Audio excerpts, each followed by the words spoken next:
Yo, what up, lifers? What up, lifers? What up, lifers? It's Dave Life. It's Dave Life. You're watching Dave Life After Dark. You're watching Dave Life After Dark. I'm not sure what episode we're on because we stopped tracking, but I'll let you guys know on the next one. Man, you could have been anywhere in the world, but you're with us tonight, man. So I want to say thank you. I want to start this off like we always do, the right way. Heavenly Father, have your way, Lord. I pray that you would speak to your people. Father, I pray that you would lighten, entertain, and inform us, Lord. I pray less of me and more of you. Let me step out of the way, Lord. Let us have a great conversation. Forgive us of our sins that we've committed, both by commission and omission, Lord, and help us have a great show. We give you all the praise, glory, and honor, and let us take this topic really serious. And Lord, help us just understand and get some truth. In Jesus' name we pray. Amen, amen, and amen.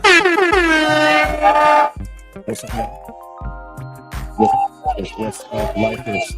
Man, again, you could have been anywhere in the world before this tonight, man. I want to say thank you. Tonight we're going to be discussing the controversial Kim Porter memoir. The controversial Kim Porter memoir. If you guys want to support Dave Life After Dark and Dave Life TV, you can hit us on Venmo at Dave Life. You can hit us on Venmo at Dave Life. You can hit us on Cash App at $ Dave Life TV. Hit us on Cash App at $ Dave Life TV. We live, y'all. We live, man. We've been away for a minute, man. Thank you, everybody, for joining. And look, I already have my guest panelist in the building. She's already here.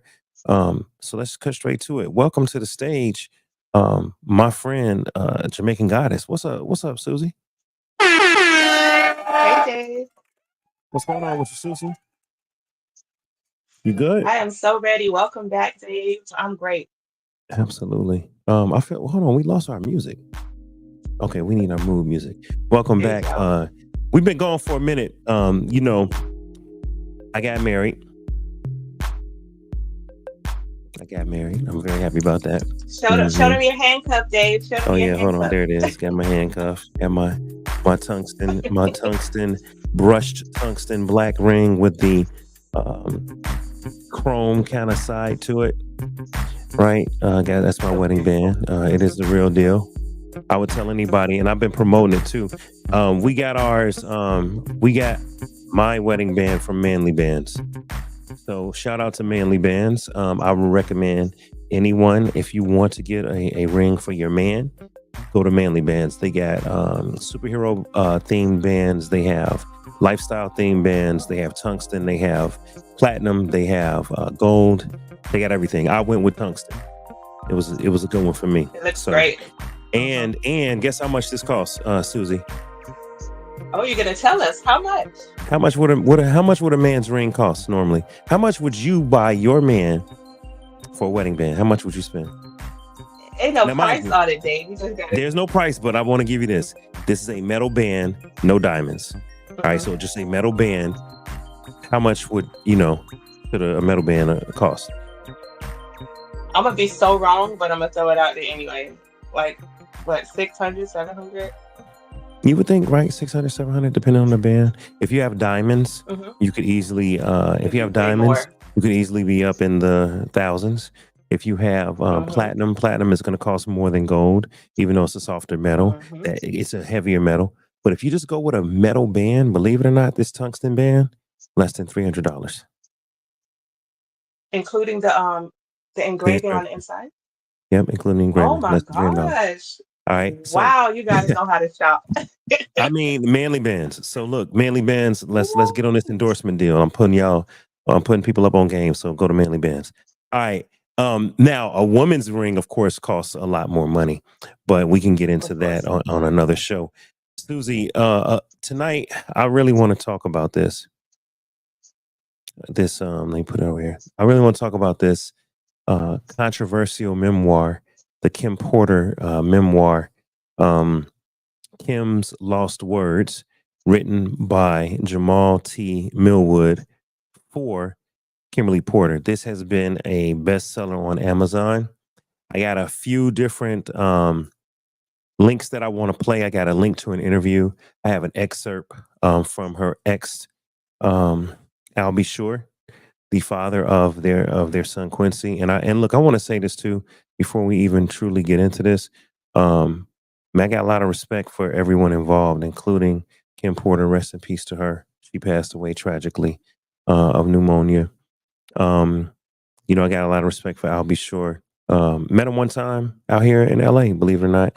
Nice guy, took a picture with me, told him I was a big fan. I asked him if Natalie, the song Natalie, I asked him, was it about Halle Berry? Because she played in Strictly Business and her character's name was Natalie. Mm, And I wasn't sure if Natalie was about Halle Berry. He said it was about Kim. wow. Oh He my told me God. that. Yep. He told me that. So you know what I'm saying? And I'm a fan. I'm a fan of R&B music. So y'all can go do the research and look up the song Natalie by Al B. Shore. And shout out to Al B. Shore. He was on Natasha Simona's Instagram show, her podcast, The Mhm. Natasha Simone Experience. So shout out to my homegirl Natasha for having Al B. Shore on after he came out of his coma. So I just want to really set the tone Oof. that although we're going to get into some controversial things, we're doing it with love and respect for the fallen, and we're doing it with love and respect for the people who may have been victims of alleged crimes, and we don't take pleasure in any black man or black woman going to jail, because jail is just not a good place. But at the same time, we also understand that people may have been victimized, so justice should be served. So boom. We're gonna leave that there with respect. What have you heard about the book? I actually read the whole, well, I had someone read it to me. Did There's you someone have someone online read it, who, Susie, or did you watch a YouTube video where someone read it? Because that's what I did. that's, yeah, there was a YouTube video with someone reading it, the entire book. So, oh, it was good. It So was without giving informative. It us, wasn't good. It wasn't good. well, It was w- informative.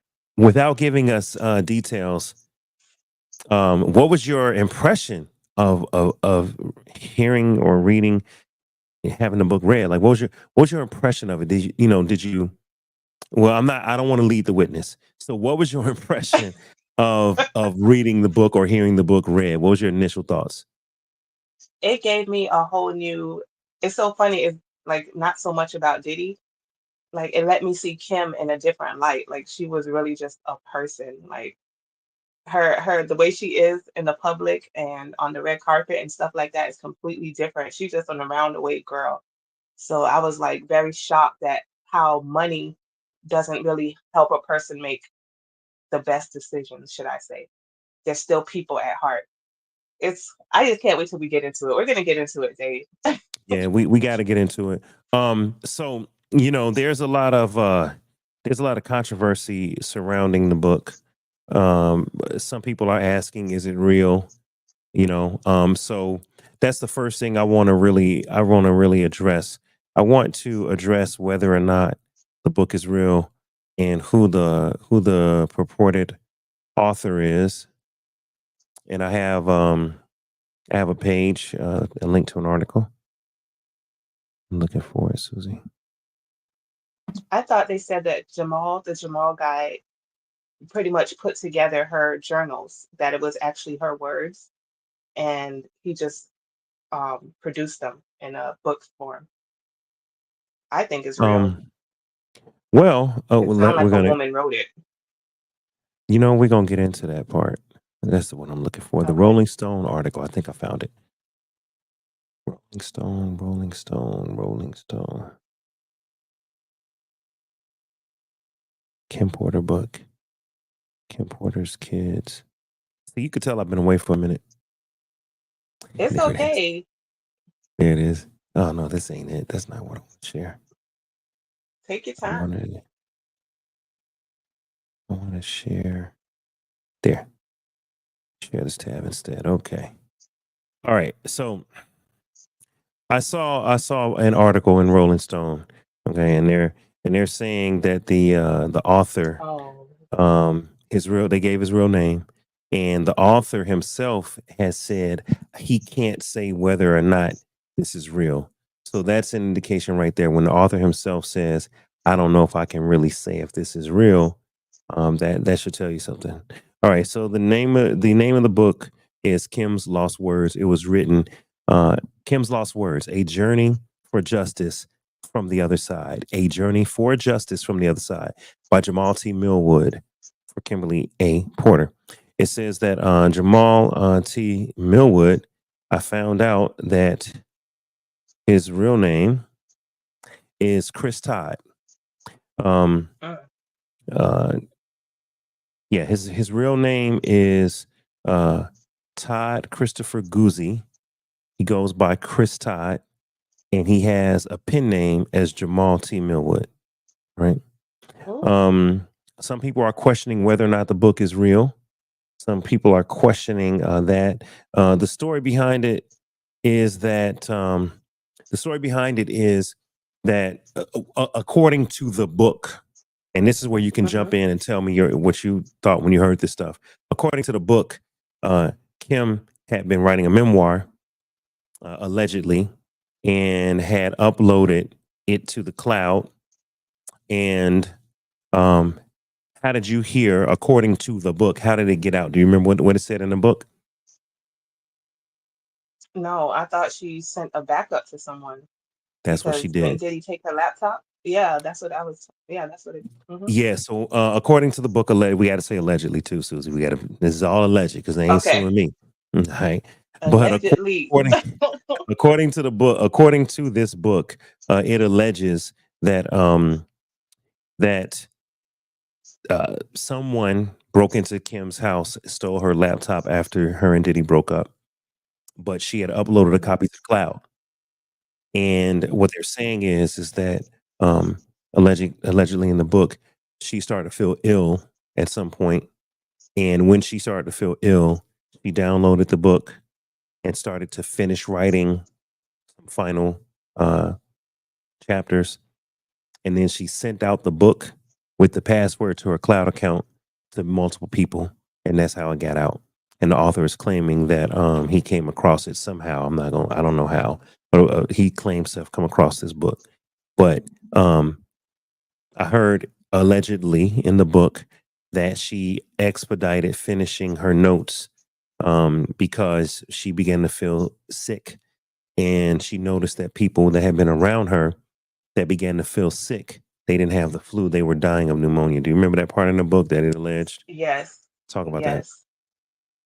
Everybody that she said when she tried to move on from Diddy, every guy she dated, you know, since he was so possessive, allegedly, he she said he did something to make them pass away, and they all passed away with symptoms of pneumonia, every single one. So at the end of the book, where you were just talking about, where she was writing and finishing up, she said, "He got me, y'all." That was one of the Hmm. things she said towards the end of her book. And that's one of the That's things that insane. made it sound sensational. I ain't gonna lie. That he got me. And when I say Yeah. sensational, that made it sound like it possibly might have been a sensationalized version or some version where they looking for the moment, the Yeah. gotcha moment. Because when it says he got me, y'all, I'm like that sounded Hollywood to me. That I don't know if a She is person Hollywood has though. she is she's a model and She is she's in Hollywood. the entertainment Hmm. business. But I don't know. So anyway, let me continue with the article and then we can talk about all of the fallout related to the article.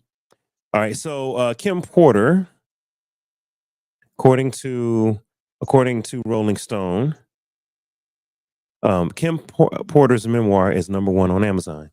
The author, in quotes, can't say it's real.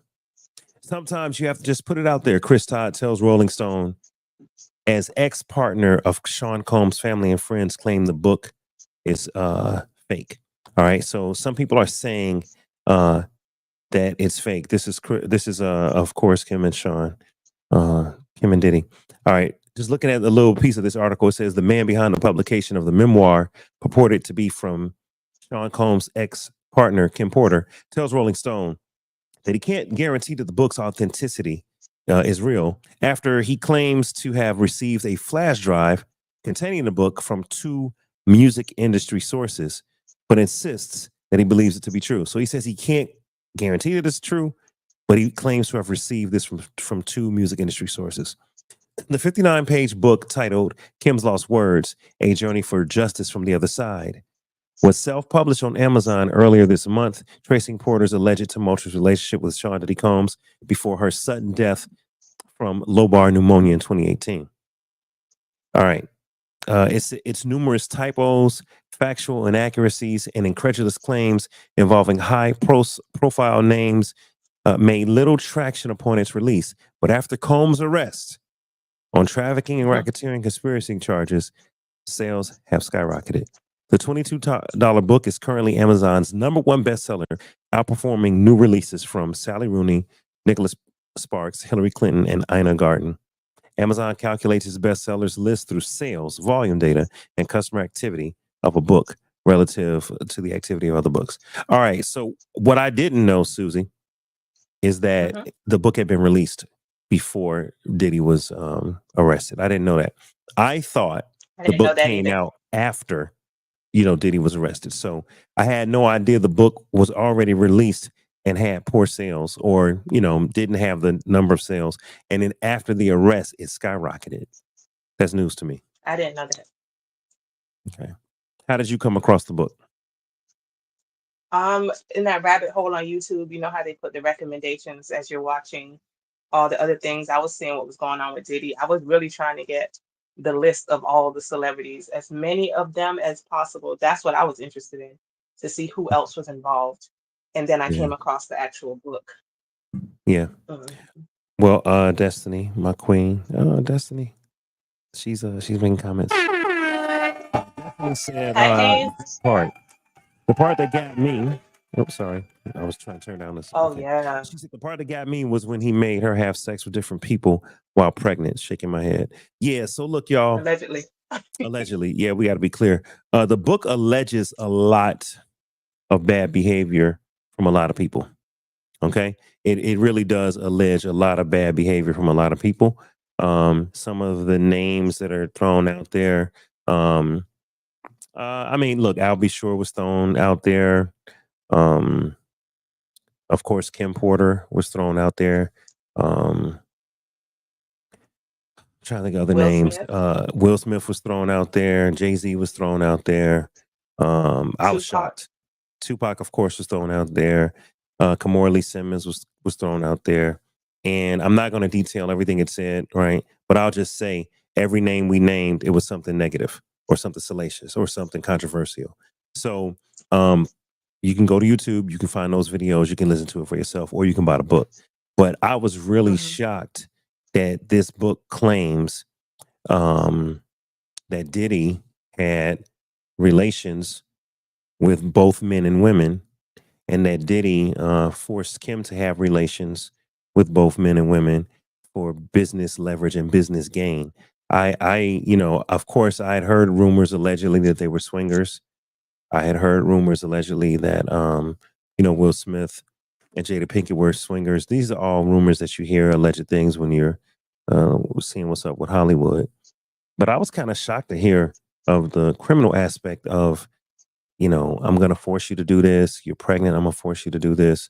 Um, That that I need to ties do this to into, promote business. This is how I'm staying on top. Yeah. don't like brush over. There was something that they didn't really get into that like blew my mind. Um, you could probably speak way more on this. I wish Destiny was up here for this part. But there was a part in the book where she was saying that Diddy allegedly does voodoo. So I when saw that. that part that, yes, I was like, I so a saw lot that. of that was like these things, like that's why he made her allegedly have sex with all those people in her last month of pregnancy, because it was part of a voodoo ritual that he was trying to do. I Oh was like, wow. this thing gets deep. Yeah, they did. They did mention that. And the part about it. Welcome to everybody that's watching on YouTube, on Facebook, on Instagram, on Twitter. We're discussing the controversial memoir and the controversy surrounding the Kim Porter memoir. Memoirs in quotes, because we don't know if Kim, if these were her notes. All right, we don't know. All right, Mhm. so we just gotta discuss that. The author, with a pen name of Jamal T. Millwood, he just put it out there. Yeah, I was shocked to hear about voodoo, and I was shocked to hear about casting spells. Um, Mhm. because that's darkness. You know what I'm saying? That's darkness. That goes far deeper. That goes far deeper into what may have been motivating allegedly a man that wants to stay in power. And here's the Hmm. other thing that shocked me. All of the allegations around people that were unalived in connection with this man. Yes. You know what I'm And he doesn't saying? seem like he has remorse. Like he just lives life and keep going, and it's Yeah. So the nothing. book, for those that don't know, the book really alleged some conspiracies around the deaths of Tupac and the deaths of Notorious B.I.G. It alleged not only his involvement but his indifference and his looking the other way and allowing things to happen, and his alleged sometimes stepping out of the way. And here's the picture that the book painted. The book painted the picture of when it came to Tupac, that Diddy and Tupac beef really started because allegedly, I gotta keep saying allegedly, the beef I can't allegedly wait. started because he had been loaning out Kim to the industry and getting the Hmm. industry people to be with her. The book alleges that Pac had been with her. The book alleges that she took a liking to Pac. And the book alleges that Diddy would chime in by saying, hey, um, allegedly, I bet you can't do her like I could do her. And he allegedly wanted to, compare, as they say, compare ruler size. Have a, compare sword fights and like who can wield a sword better. And they said Pac absolutely, allegedly, according to the book, was not with that. Was absolutely like, "Now you trying to show me your Johnson? Like, what are you talking about?" You know what I mean? Hmm. And so the alleged beef, according to the book, is that because Pac wasn't trying to play them games and wasn't trying to basically have a dick measuring contest with Diddy or who could smash better Hmm. contest with Diddy, he didn't want to disrespect Kim like that, and he didn't want and he wasn't with that sort of activity. The book alleges that that started the beef, and that Diddy really had a problem with him. Like, oh, you He scared? Oh, felt you ain't. disrespected. Yeah.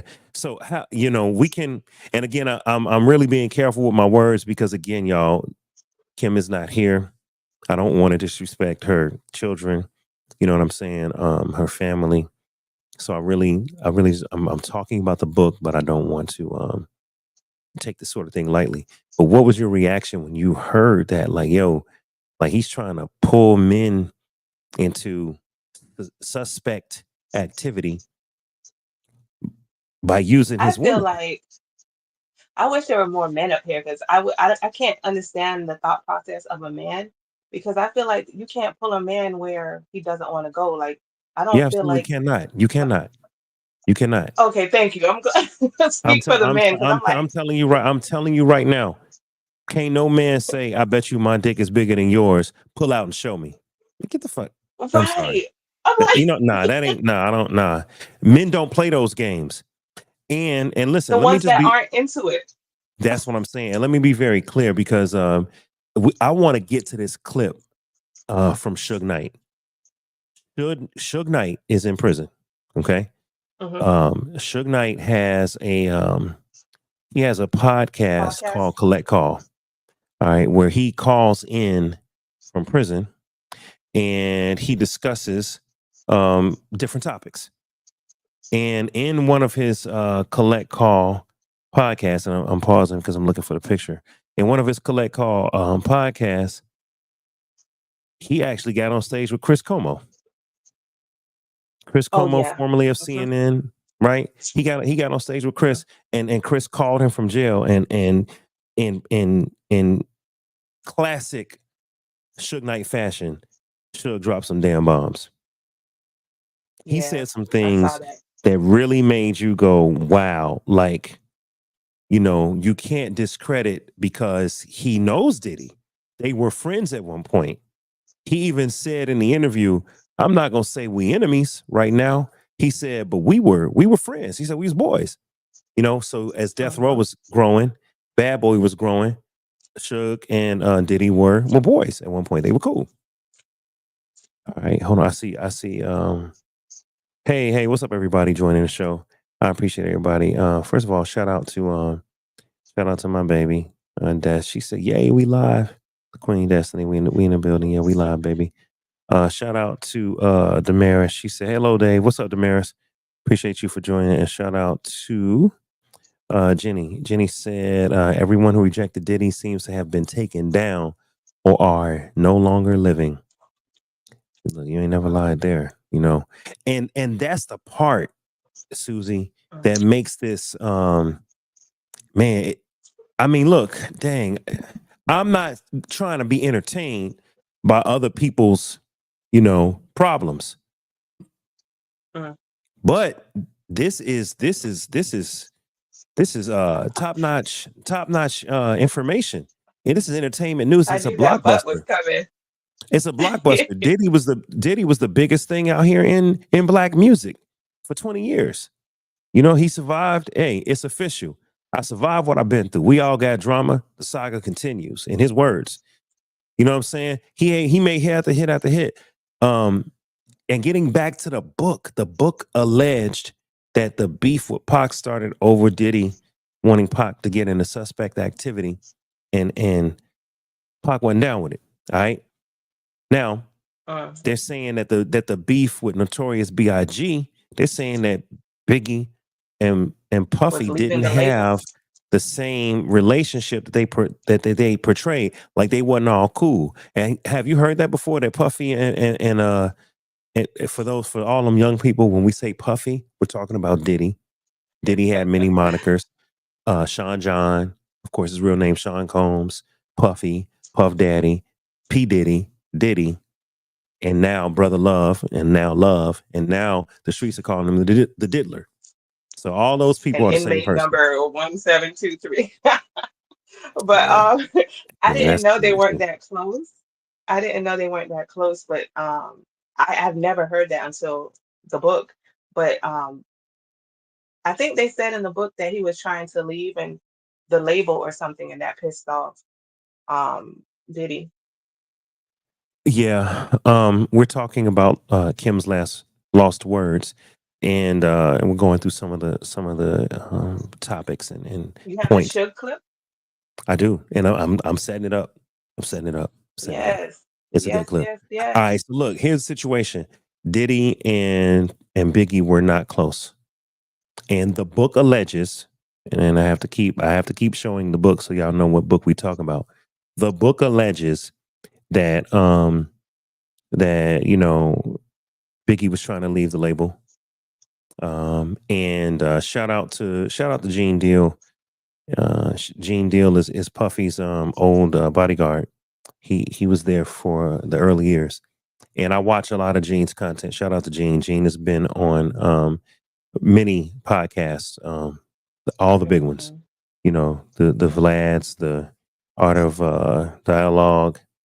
Um, a few of them, and one of his most recent ones, he really explained how Biggie and Diddy were not close, and he alleged that mhm. Biggie and Diddy had beef because Biggie was leaving. Biggie, and look, and just from other Yes. interviews, Gene Deal has already said that Biggie was writing rhymes for Kim, for Junior Mafia, for Lil C's, right? But he wasn't Mm. taking credit for writing the rhymes because he didn't want Puffy to get the publishing. Because anything Big wrote, Puffy got the money. Mm. So Big was like, "Yo, I ain't write that. Kim wrote that. I ain't write that." That's so Uh, honorable. and so he was stealing money from the label Mhm. owner of Bad Boy. And what they're saying is now we're going back to the book. All right, we're off of the Gene Deal discussion. Now we back on the book. The book alleges that because they were having these problems, Biggie was getting out, and Puffy was like, "How dare he double cross me?" Called him referred to him with a bunch of explicatives, called him fat, and Yes.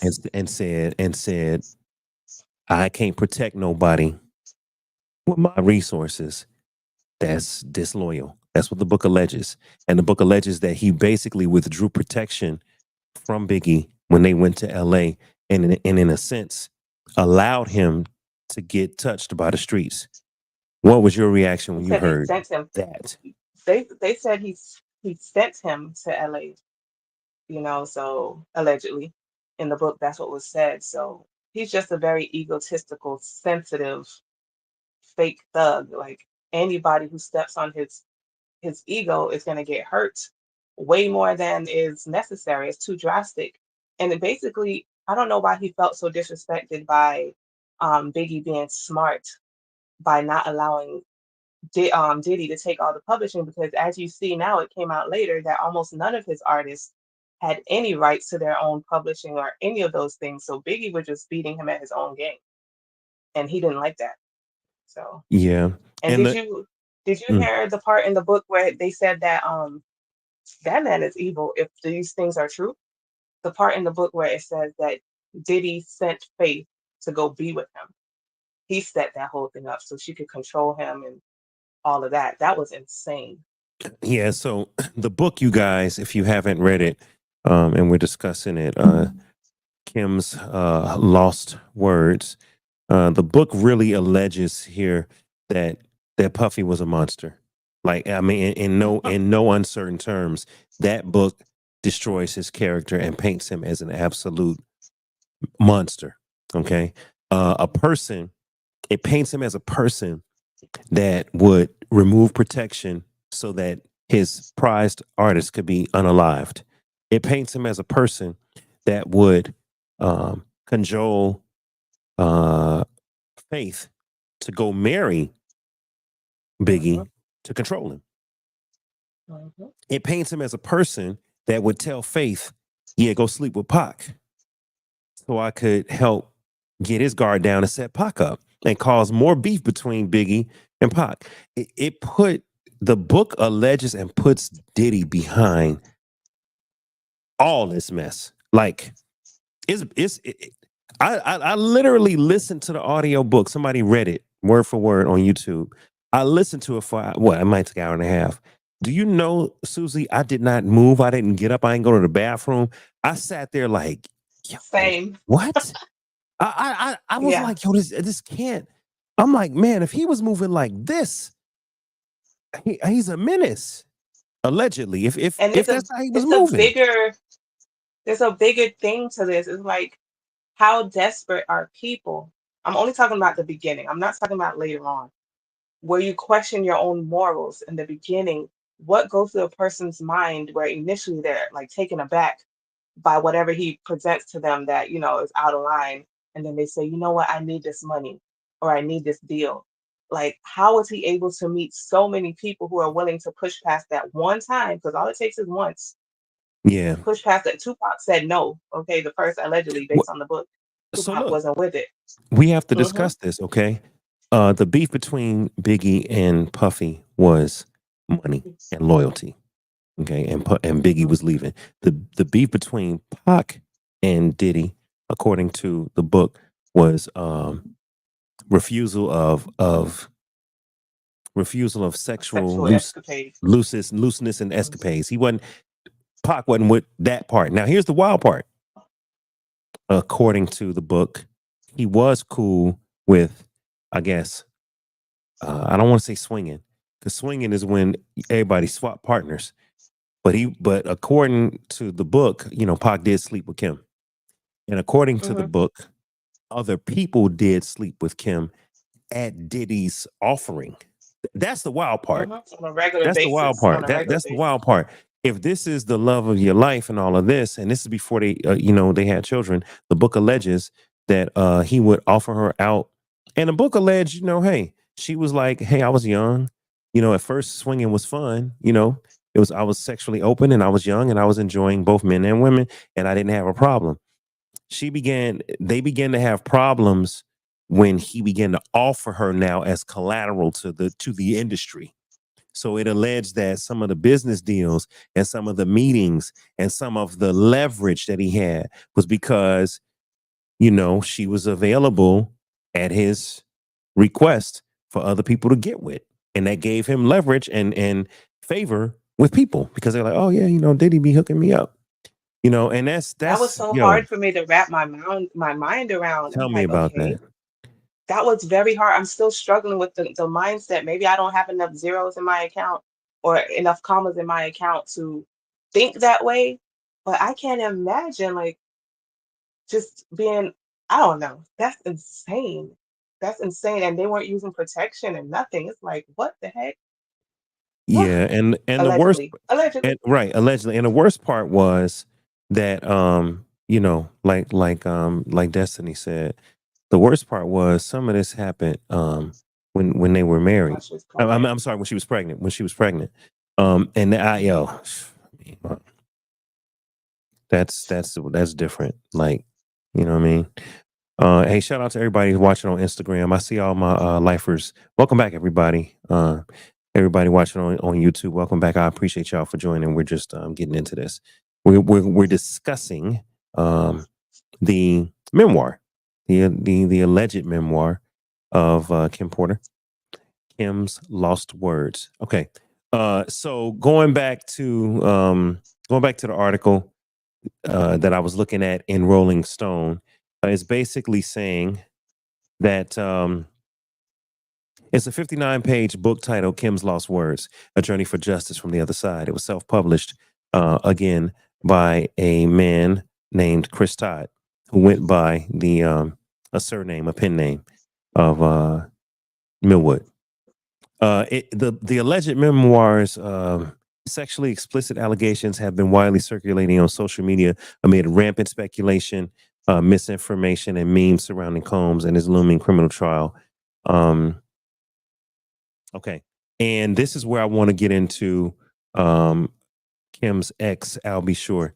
I want to read what Al said. He posted some things on his Instagram, and it was pretty detailed. I found this on Twitter. It's a screenshot. Hold on. Before I do that, can you tell me what you know about her relationship with Al? I don't know much because that was kind of like before my time. I was really young.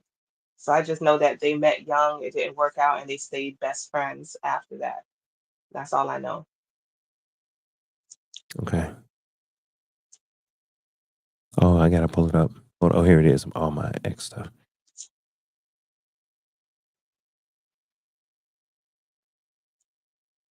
All But right. do you think that? Go ahead. No, go ahead. Ask your question. I was like, do you think that the writer or the author said that he can't say that it's true because he couldn't fact check it. He wasn't there to see all those things. Like I feel like that's what he meant. Like he doesn't know, but that is Well, true what she's saying. first and foremost, he don't want to be sued for defamation. That's exactly True. why I keep saying alleged.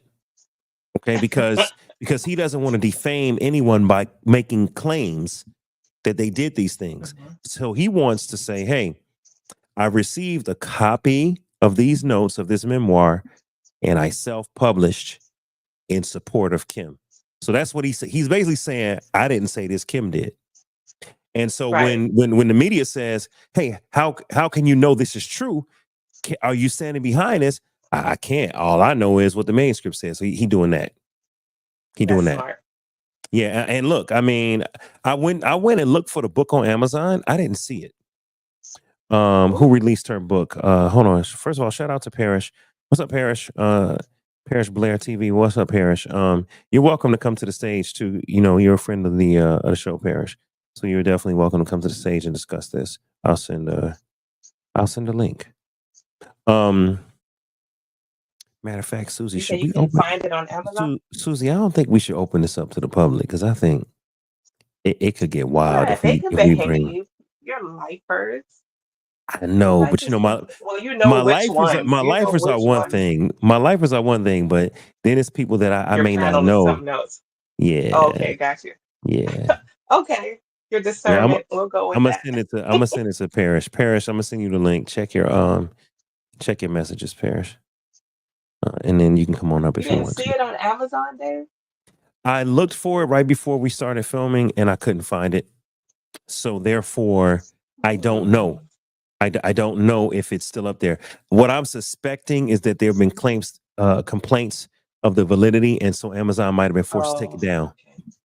There might have been a cease and desist, for all we know, because Diddy's Okay. family still got money. Um. Yeah. Oh, someone. Okay, hold on. All right, look at them. They talking. Alias One said, "I gotta go get that book ASAP." Okay, now look, y'all. The book dropped last Friday, and the internet's been on fire. Every podcaster I know has been covering this. And now when you got Chris Como from News Nation, Right. formerly CNN, covering it, yo, it's a big deal. All right. Someone else said, you got to Google the book to find it. Rain God Relly said you got to Google the book to find it. Type it in Google. Yeah, some people look it up. All right, so I want to read this excerpt. Now, this is super important. This is a screenshot of an excerpt from the book. So what I'm about to read are not Dave Life's words and are not Jamaican Goddess's words. These words are from the pages of the book, and I'm going to read it. And this was allegedly posted by Al B. Shore. I'm gonna read it. All right, let me try to zoom in on this.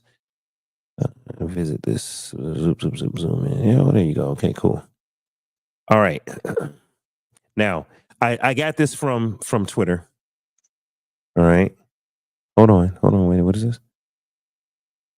I don't know why that says February 14th. Hold on now. All right, Susie, let me just read this and see what this is.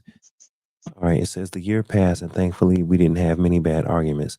Although Sean was strangely getting into voodoo. Oh, there it is. You know what? So this is from the book, Susie. You mentioned it. This is from the book. All Yeah. right. Go to this tab. Okay, boom. The year passed, and now according this is an excerpt from the book Kim's Lost Words by Jamal T. Miller. The book alleges that these are notes from Kim Porter. And it looks like, at least from this Twitter page, that Al B. Shore posted this, and the title of this chapter says Sean Kneels. All right, this year passed, and thankfully we didn't have many bad arguments. This is in the voice of Kim. Although Sean was strangely getting into voodoo, he would put curses on people, and I wasn't sure how to respond to that craziness. My problem as a single mother was I wanted to be married. He always had excuses and delays when it came to committing to marriage. His label was blowing up, Biggie dropped, and it was just about over. He also signed Mary J. Blige, and of course, when I found out he slept with her, we fought. Let me pause right there. I need to make this clear. Yo, this book has wild claims. I really want to make this clear. We're reading from an excerpt of this book. It has wild claims. Okay. Let me just make that clear. Let me show y'all the book we talking about so y'all know. This is the book, Kim's Lost Words. It has wild claims. Dave Life, and my friend Jamaican Goddess Susie Pie, and Dave Life TV and Dave Life After Dark and After Dark podcast do not stand behind these words. We're just reading them. Okay. So I don't want anyone to feel like we are defaming or trying to defame anyone's reputation. Okay. But the book purports that a lot of people had slept with Sean Combs and had slept with Kim Porter and were cool with it. You know what I'm saying? So going back to the excerpt, is claiming that Mary J. Blige had slept with Diddy. He also signed Mary J. Blige, and of course, when I found out he slept with her, we fought. He claimed it was a mistake, and my stupid ass took him back again. Sean asked me for a threesome with her, and at first I was mad, but Mary was beautiful, and it was our first threesome, and I loved it. Mary was sexy. I would not be doing this a lot, but it was so hot, and I was young and exploring my sexuality. It was enticing.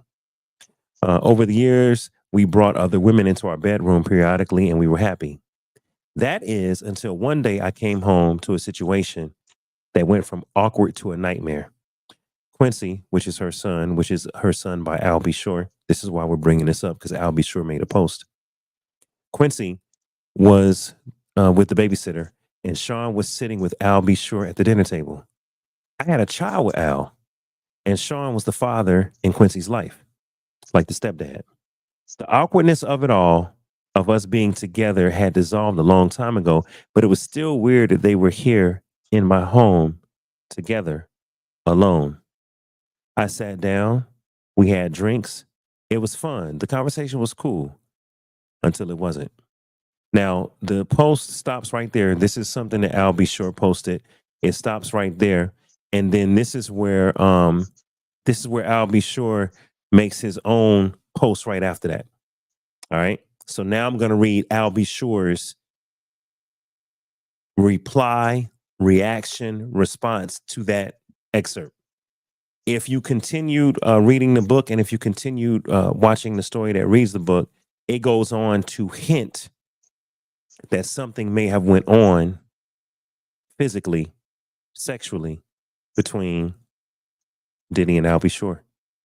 And Mm-hmm. and it hints that, you know, Kim was cool with threesomes, and Kim was cool with a threesome possibly with her baby daddy, Al B. Shore, and with Diddy. But then things got really awkward when other things happened. And if I remember correctly, Susie, I think part of this Mm-hmm. was redacted. I think part because when I saw the video and they spoke on this, they said, and then he, and it was redacted. They never, the book doesn't say the actual Yeah. words, but it certainly alluded to that something went on. Do you remember that Yes, it part? did. Yes, I remember that part vividly. Yeah. Man, Insane. how'd you feel Insane. when you read And the that part fact of it? that it's still, everything for me goes back to the freakiness of people, the alleged freakiness. Like, these people are freaks. If this stuff is true, like, imagine what kind of mental capacity she had to have to feel like, or to see, or to know that her ex, or the father of her child, and her current boyfriend are allegedly sleeping together without her now. Oh, well, she actually spoke on it later in the book. She said, like, okay, she stopped getting jealous because, especially when he started dating J Lo, she was like, why am I getting jealous? This dude is gay, allegedly. She was Yeah, like, he so likes men with penises. I don't know if it alluded that something happened between the two men that was awkward to her. Now look, she did Mhm. allegedly in the book. This is alleged. Allegedly, Kim was with sexual experimentation and was cool with, like, I guess what we can call heterosexual experimentation, like her with other men, and I think it even talked about an idea with her and two men, and I think that was the thing with Al B. Shore, that maybe she wanted a threesome with her, Diddy, and Al. She was Mhm. cool with that. But then she said she was cool with her being with the women, but then when Diddy started Mhm. expressing a desire to try things, um, that's when she was like, "Hold up."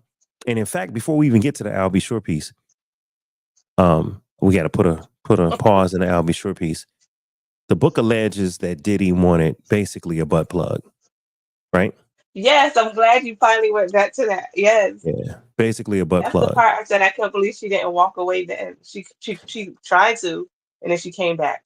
Yeah, the book alleges that he wanted, basically anal play, and that he was curious, and she was like, no, no, no, no. He finally convinced her. She did it, and it says that he was bleeding.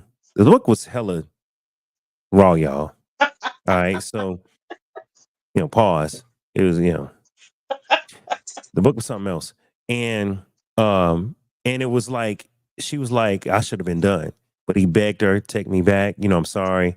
It's experimentation, and it says that nothing happened for like a year, and then he began to ask for it again. I think she did try it again. You know what I'm saying? And then, like, it turned into something. Now, I really, when I play this Suge Knight clip, Jesus Christ, Suge didn't hold back. I really want to get to Al B. Shore's response, but I need to put a pin in the Al B. Shore um, discussion so I could play the Suge Knight clip. Is it okay if I play the Suge Knight clip? Of course. All right. Where is it at? Where? Chris What do you Como. say his podcast is called? Um, Um, his podcast is called Collect Call with Suge Knight. Collect Call. As a matter of fact, I'm glad you said that because I am totally cool with promoting other people's stuff.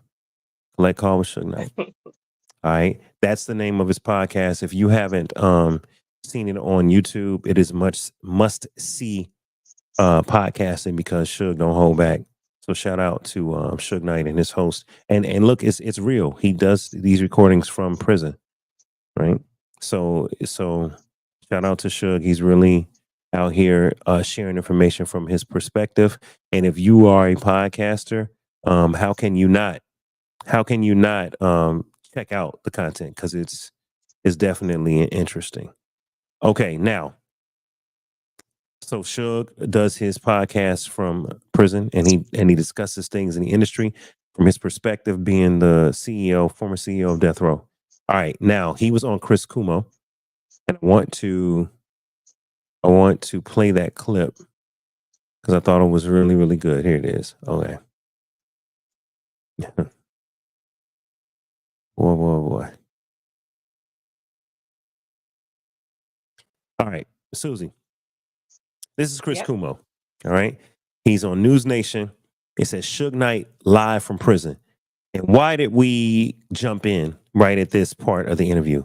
The reason we jumped in is because in the book, Kim's Lost Words, it alleges that Diddy was really into, anal play and that Kim Mhm. wasn't really cool with it at first. And then that Kim allowed him to explore it. She did things. And then it became where, she would do that for him. All right. Then it Mhm. alleges that he began to make offers and passes at men, and it kind of alleged that her baby's father, I'll be sure, may have had something go on with him and Diddy. And apart again, when you hear the book or when you read that part, certain things are redacted. It says, and then they what we don't know. Okay, but then later in the book, it is alleged that Diddy was full out interested in exploring activity with men. They turned from, Mhm. oh, I want to try some anal play to, I want to be with a man, right? Mhm. And the book alleges that that sort of activity was used as leverage and power and ways to get certain contracts signed and get into certain boardrooms. It got when I tell you the book was reckless, the book said the paints him That's as my like a kind of monster. book. All right, it paints him like a monster. That's Now, straight to it. here's why I want to discuss this because here it is on live television. Uh Suge had this to say. He talked about in the industry, a lot of that goes on. Uh a lot of leverage. They put you in compromising positions. They use it as leverage. They hit on you. They use it as leverage. If you with certain stuff, you get certain access. And we've heard those stories in Hollywood before, Susie. But I'm playing this Mhm. from straight from Suge's mouth. Check this out. So when you look at all these things and everybody want to say puffy, puffy, puffy, don't get me wrong. Yeah, Puffy stepped in this shit, and even if he wiped the shit off his shoe, it still stinks. But he's not the only one. They got all the tapes. They got Now, all when the you talk video. about the tapes, But this been going on for a long time. Hold on, Suge. Help us understand, because a lot of this stuff is a little inside baseball for people, right? Because they don't live the life, they don't know the world, they don't know the players. Telephone number will be monitored and but- recorded. That's just a recording from the prison. That's just saying that they record it, which obviously they do. Suge, help people understand, what tapes are you talking about? Who has them? And what kinds of things do you think they show? Well, number one, luckily, I wasn't their first choice, their second choice. I wasn't no choice to be at those freaky parties. But you know what they show. They used to have a thing in the industry, right? And the sad thing about it, I don't like listening to Usher. I don't like listening to Justin Bieber. I don't like listening to all these people that everybody know what time it is. So at the same time, they used to have a joke. They never played this joke with me. And they used to walk in the Interscope office. they'll go back there and they'll be like, hey, we passed the test. I said, we haven't did the test. One dude said, well, don't say that in front of Mr. Knight because he's going to take it offensive and hurt somebody. I said, well, whatever it is, I probably will take it offensive when somebody will get their ass whooped. You know, that was me in those days. They used to have these guys, they used to call it the boiled egg test. They could take a boiled egg, a raw boiled egg, and have those guys put their pants down and bend over and they stick it up their ass.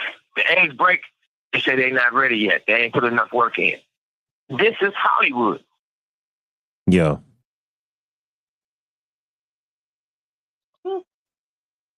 Yeah.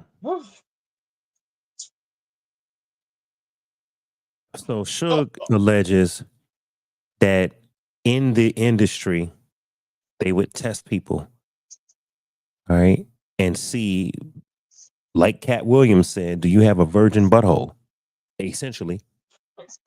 And not only do you have a virgin butthole, because apparently you take the egg, put it in somebody's anus, and if the egg cracks, that means he tightened up, right? That means he ain't ready.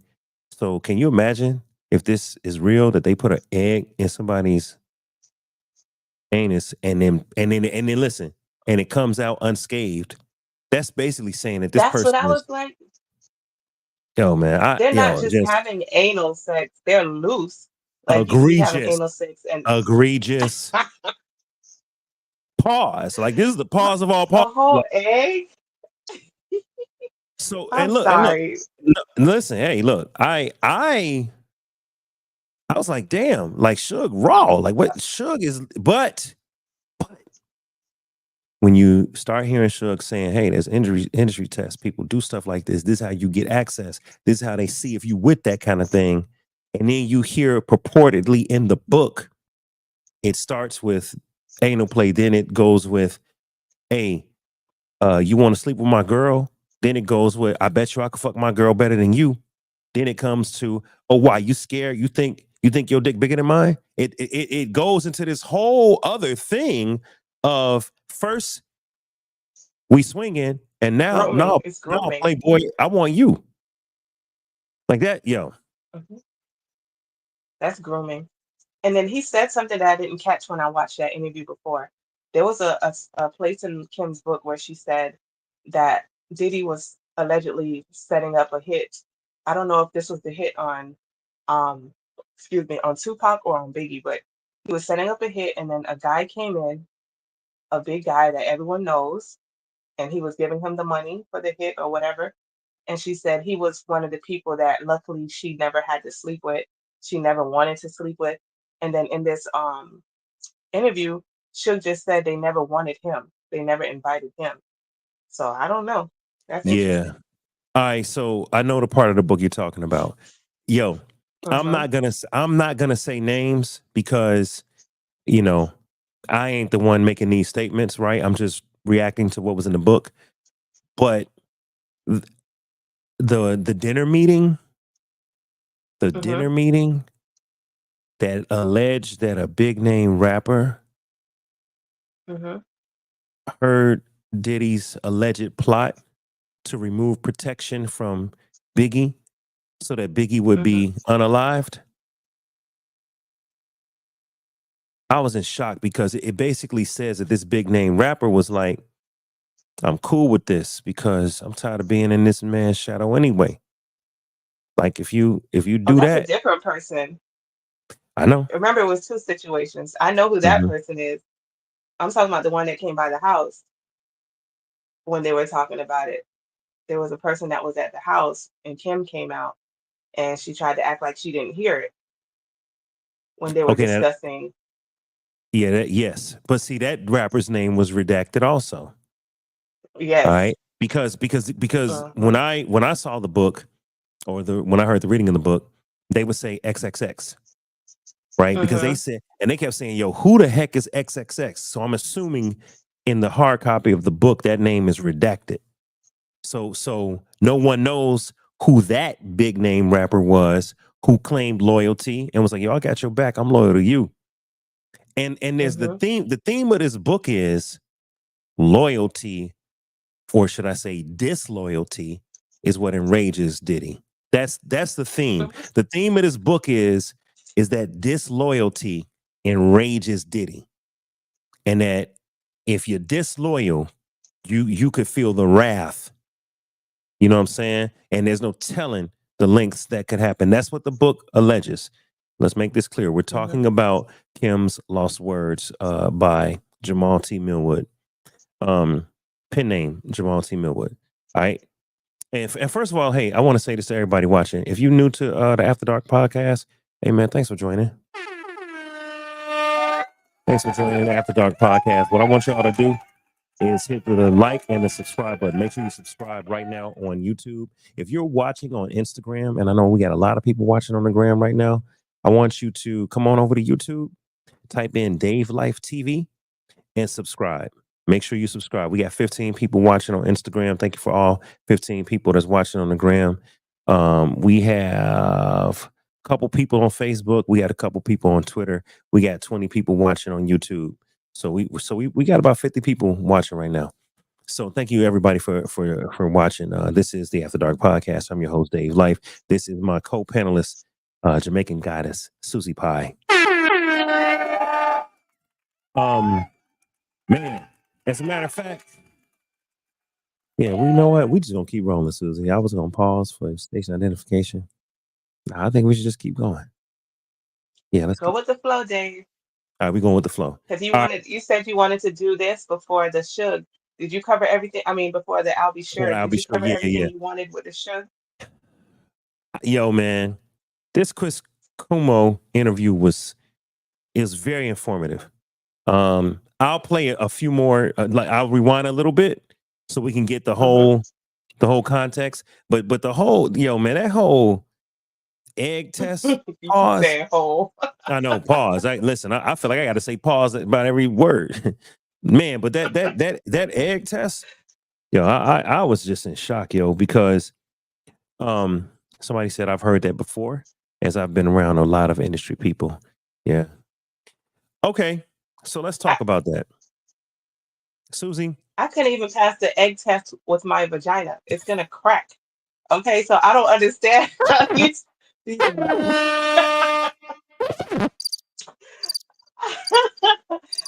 How are they doing this? I've been using mine for quite some years.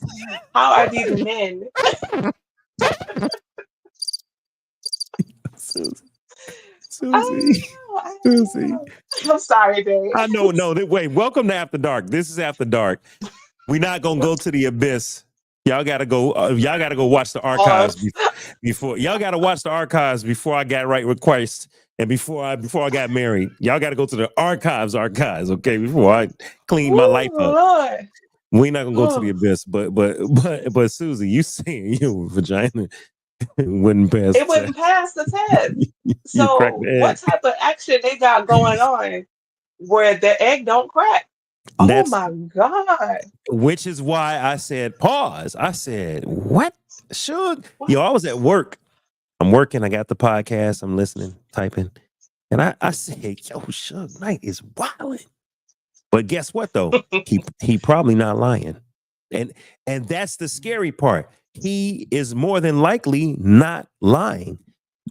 Even if Suge is exaggerating, you know that there are some places in the industry where people have tested people and seeing what they down with and seeing what they Mhm, cool with. You know what I mean? Because I didn't heard about mhm, too many. And the book alleges a lot of activity with Diddy and men. And the book mhm. alleges, and I'm not gonna say the names, all right, but the book alleges a lot of activity with Diddy and men, and it always has a component of control, a component of let me test this man and see where he at with this. Let me see what I can get out of him. Let me offer my woman, and then let me see if I can get him to do stuff. So going back to the I'll be sure As a, statement. Yes, go ahead. I'm as a sorry. newly married man, Dave, as a newly married man to your destiny, my question is, like you said, the book alleges that he has a lot of dealings with men, sexual dealings, right?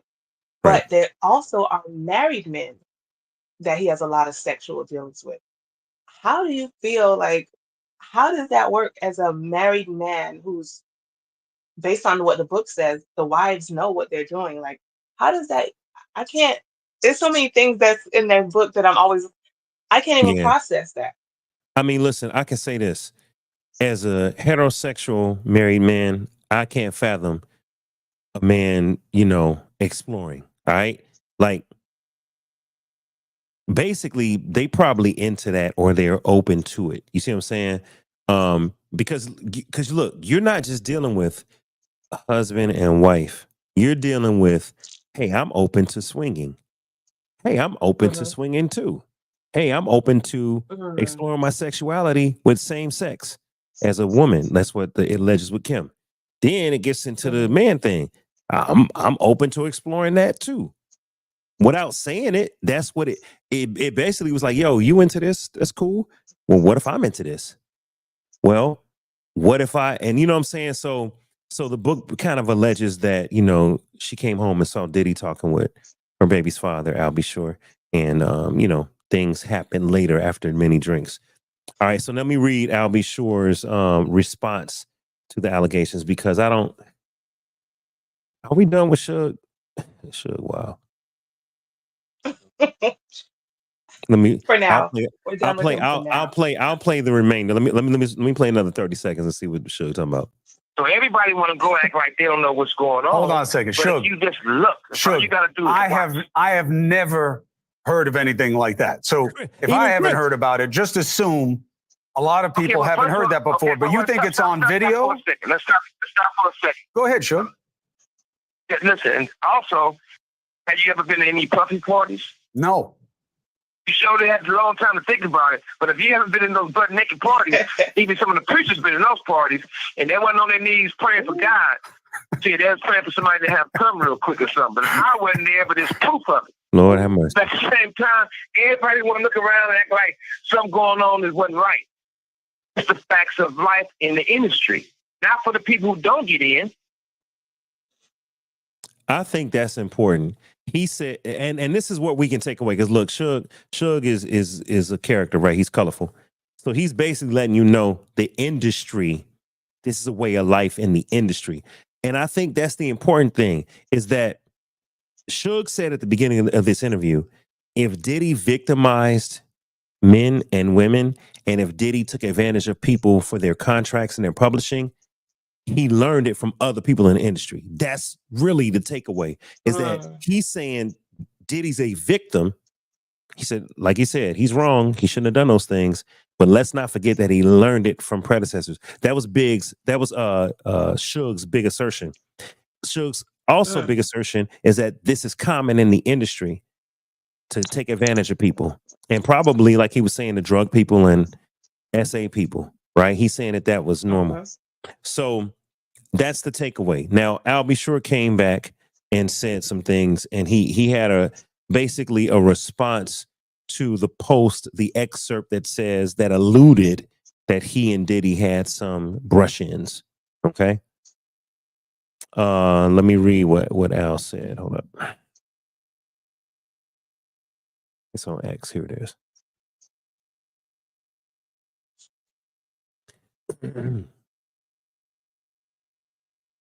All right, I'll zoom in a little bit.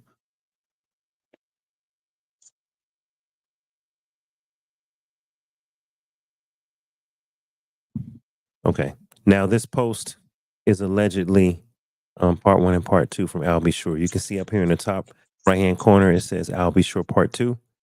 All right. It looks like someone copied this from Instagram and put it into like a Word document for probably easier reading. The person that posted this was Milagro, which is Mob's World.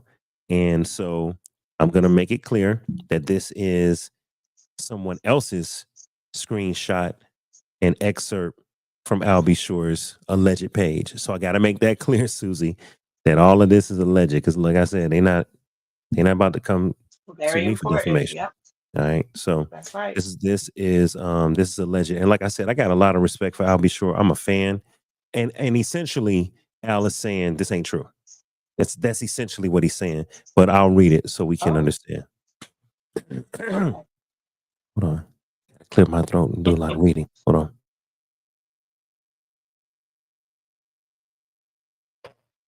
on. All right, that's like a lot of reading. I gotta test my my literacy. All right, boom, we'll put it over there like that. Okay, peep game. For over a decade and a half, I've been posting about and tagging random law enforcement agencies in hopes to protect loved ones, avoid deaths and tragedies that could have all been avoided. Now, this is very clear. This is Al B. Sure's words. If this repost is accurate, so it says it's from Al B. Sure. We're going to read this, and I do remember seeing a post similar. That's why I do trust that this was his accurate words. It says, despite this, I have been ignored, ridiculed, and medically silenced to cover up these crimes you are all now aware of by very aggressive PR teams and costly campaigns to silence and physically harm me from exposing. I only aimed to prevent me from further sharing. It only aimed to prevent me from further sharing publicly the facts and insights Ed Lady KP, and that's Kim Porter, shared with me during our frequent and intimate conversations in her selfless attempts to save my life by sharing frequent plans to do harm and possibly by ending my life. Let's jump in right quick. Al is basically saying for the last 15 years, I've been telling y'all this shady stuff going on with Diddy. And he's claiming that Kim, who passed away in 2018, I believe, from pneumonia, according to the autopsy report, he's saying that Kim has shared many intimate conversations with him about be careful, be careful, be careful. Watch yourself. Now, here's why this is significant for me, and I'm going to keep reading it. Not only did Al B. Sure fall sick and end up in a coma and almost die, Jamie Foxx fell sick and ended up. I didn't put that together. All right, Jamie Foxx fell sick. We don't know. We think it was a possible stroke. We don't know. He fell sick. And I'm being very careful because I know some people were, connected to these people. So I'm saying this all with respect, you guys. I'm simply reporting and putting things together for my audience so they can understand. I'm definitely not making light of anybody that went sick. All right. Kim Porter fell sick. Okay. Kim didn't make it. And they thought it was possible flu, but her death was ruled pneumonia. Al had similar symptoms. He pulled through. Jamie had symptoms. He pulled through. Others, the book alleges, and we're still talking about this book, Kim's Lost Words. The book alleges that whenever there was an issue with her and one of her boyfriends, they fell sick of pneumonia. The key here is pneumonia. Sick. Okay. And the book alleges a lot of things. So you got to take Al B. Sure's words serious. This man almost died. God saved him, spared his life, and he's alive to talk about it.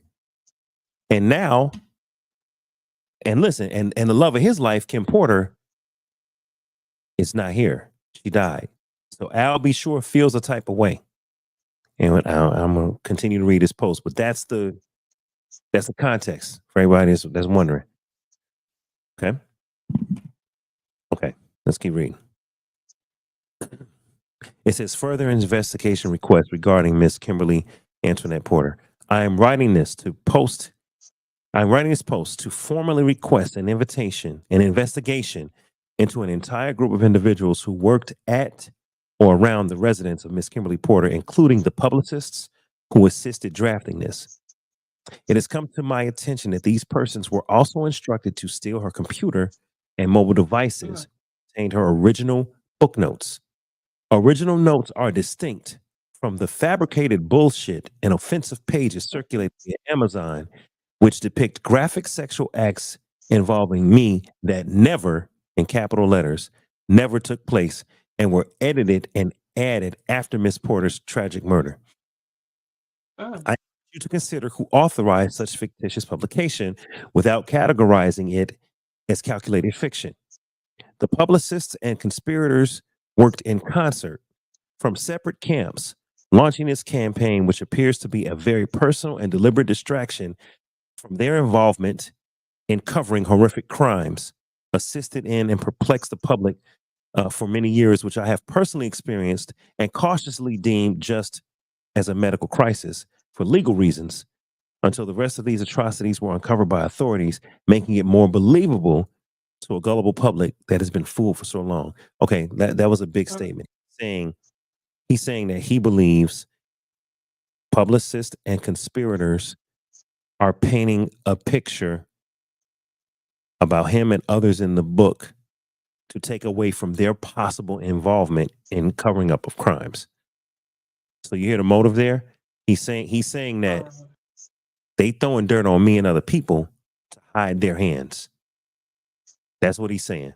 So he's really saying, yo, someone added BS and lies to supposed original notes. So he's not going to say whether the notes are original or not, but he's saying this is a lie. Okay, so that's right. And yo, this man, let me keep reading. Clear. He made that clear. He made that clear. Let me keep reading. All right. To be continued, part 2 in the next post. All right, part 2. All right, part 2, official I'll be sure, part 2, hashtag Federal Bureau of Investigation, FBI, United States. Boom, boom, boom. And you know what, too? You know what I'm gonna do while we sitting here? I'm gonna go to Al B. Shore's page to see if it's up there. Yeah, it should still be up there.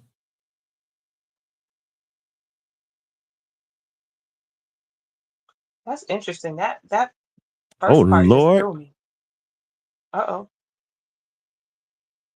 That's it, I'm on his page. and that's Look, the post right there, right? that's the post. Let me be clear. Shout out to Al B. Shore. Oh, Now wow. listen, look at him. He didn't post something from 50. He posted his this is pinned. This is when he was in the hospital. He posted something from 50. And these pictures of him and Kim, as soon as you click on the first one, here he is. Peep game for over a decade and a half. I just read this. Oh, All right. So this is very clear. okay. To be So it's continued, true. part 2. So let's keep it right here then. Why I gotta go to Twitter when we got it right here? All right. And can we just say how beautiful Kim was? Kim was gorgeous. Absolutely naturally. Absolute natural beauty. You know, the love of Al B. Shore's life, man. Rest in peace to Kim. All right. Al B. Shore, part 2. Can you see this? Is it clear? Can you see it on screen? Pretty Yes. clear? All right, bet. Cool. I had to jump back. Miss Porter's missing devices allegedly already in evidence unquestionably contain the critical evidence that have been concealed. I'm convinced that evidence corroborates closely with details outlined in the recently released public indictment document. That's important because Al, to his credit, did not defame Diddy and did not make accusations until the police and the federal and the FBI brought charges. That's when he's releasing this. That's important because that leads credence. Thank you. That leads credence to his actions because he damn near died. He was miraculously saved, and he still didn't slander and defame. He kept it cool until he could speak up. But once arrests came out, once Diddy was in custody, and then in the indictment there are all these things, then he said, "Nah, I could talk about it." That's important. He felt a little more safe. Right? That's important. All right. He said, additionally, it is pertinent to note that the individuals involved in this matter may also be connected to also concealing the alleged murders of several prominent artists. A situation that has left many bewildered. Yet those who are immersed in the culture and familiar with the intricacies of the entertainment industry may have a clearer understanding of the obvious. So he's basically saying the people involved in this matter, the co-conspirators that are trying to sully my name, might have helped conceal murders of several prominent artists. Okay. It is with a heavy heart that I reflect on the legacy of our beloved lady, KP, Kim Porter. It is truly disheartening to think that those she considered close friends and who were financially compensated by her perpetrators may have conspired with the perpetrator to obscure the truth and tarnish her name, my name, and her unfinished book notes with these ridiculous and unfounded narratives. Wow. So he's saying some people close to her may have allowed this author to put out lies. Is that what you heard? That's what I just read, right? Yeah, that's exactly what you read. He's saying that they may have allowed the author to put out lies. Okay. The absence of Miss Porter leaves a void, depriving her of the opportunity to address these inaccuracies personally and to share her own factual memoirs detailing the brutal terror and madness she endured. Check all text messages of those who serve in a PR capacity, as they have brilliantly and underhandedly crafted this fictitious story to serve a personal vendetta. There's more. There's so much to unpack. Unfortunately, I'm the only survivor by the blessings of a medical team that have initially gave up because of multiple system organ failures, septic, intubated on a ventilator for 38 days, and forced to visit death's doorstep. But the God I serve and worship had another plan. Hallelujah. Keep in mind that this is just the G-rated version of what I endured over a decade plus to silence the OG. I also kept forensic records of every individual who was sent my way to set me up, track me, gaslight me, and allegedly cause harm to my system. To be continued. I'd like to say something here. Oh, You got to think about this, Susie. All these people that got sick with pneumonia, somebody got close enough to touch them. Please hear what I'm saying. say that again. The book alleges that many people connected to Kim that were not in Diddy's alleged good graces fell sick. How the hell they all get touched? Somebody had to get close enough to every one of these people. Because I'm going to tell you something. Unless they can shoot pneumonia from a gun, somebody got to get close enough to touch you. Touch your mouth, touch your nose, touch your food, touch your drink. So that means that if this one man is the boogeyman and he had no help, nah, hell no. That means that. Okay, so now that's a great point. Wow. So now let's talk about this. Diddy's in prison. Guess what? He ain't eating and he ain't drinking. He's fasting from prison food. You know why? Because he's scared yes, because that they're gonna get someone his is going ass. to poison him. Because that's He's what he scared. does to people, allegedly.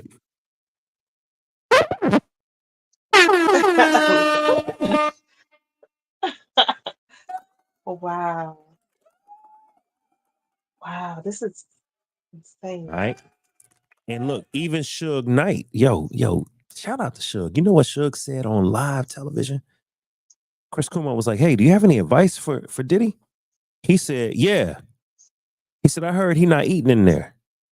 He said he might want to get on the Jewish diet. He said, because they got to all have kosher food. He said, it comes packed and wrapped. And at least you can unpack your own food, because if you say I have to have it kosher, they got to ship it in from certain places. Listen to me. Should know what the hell he talking about. He's saying, hey, dog. He said, hey, man, don't let nobody touch your food. You worried about your food? Then there's a protocol that you can be like, look, I don't need that.